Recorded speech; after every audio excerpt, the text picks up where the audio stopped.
ஆர்ப்பாட்டம். முதல்வர் ஐயா, முதல்வர் ஐயா, மாற்றுத்திறனாளிகளின் வாழ்வு மேம்பட வேண்டி நீங்கள் அறிவித்த அரசாணைகளில் முறையீடு செய்யும் அதிகாரிகள், மோசடி செய்யும் அதிகாரிகள் நடவடிக்கை எடுங்க. அதிகாரிகள் மீது நடவடிக்கை எடுங்க. முதல்வர் ஐயா, எந்தெந்த அரசு வளாகங்களில் ஆவின் பாலகம் அமைக்க மாற்றுத்திறனாளிகளுக்கு இடம் ஒதுக்கி இருக்கீங்க.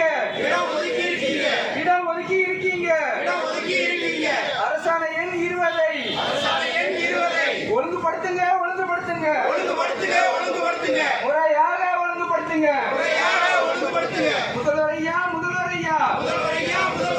உள்ளாட்சி அமைப்புகள் மூலம் கட்டப்படும் வணிக வளாகங்களில் மாற்றுத்திறனாளிகளுக்கு 5% இடஒதுக்கீடு வழங்கும். அரசாணை எண் 82 முறையீடு செய்த அதிகாரியை பணிநீக்கம் செய்யுங்க. முதல்வர் ஐயா அறிவித்த அரசாணை எண் 82 முறையீடு செய்த அதிகாரியை பணிநீக்கம் செய்யுங்க. முதல்வர் ஐயா, சாலை ஓரங்களில் தள்ளு வண்டி கடைகள் வெட்டி கடைகள் வைத்து தொழில் செய்யும் மாற்றுத்திறனாளிகள் மீது எடுபடி செய்யும் அதிகாரிகள் நெருக்கடி கொடுக்கும் அதிகாரிகள் அரசாணை எண் 23 நெறிமுறைப்படுத்துங்க. பறிக்காதீங்க. வாழ்வாதாரத்தை பறிக்காதீங்க. முதல்வர்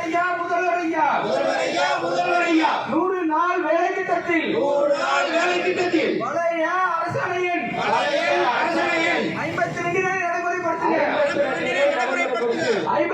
நடைமுறைப்படுத்துங்க. மாற்றுத்திறனாளிகளுக்கு இலகுவான வேலைகளை வழங்க வேண்டும். முதல்வர் ஐயா,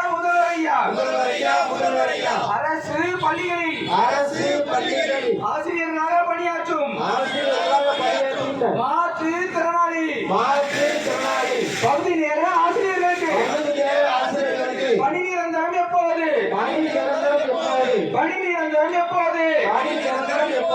முதல்வர் ஐயா,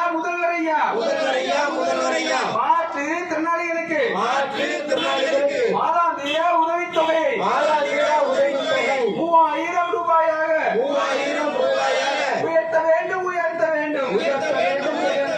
கடும் ஊனமுற்ற மாற்றுத்திறனாளிகளுக்கு மாதாந்திர உதவித்தொகை 5000 ரூபாயாக உயர்த்த வேண்டும். முதல்வர் ஐயா, மாற்றுத்திறனாளி தொழில் முனைவரை உருவாக்க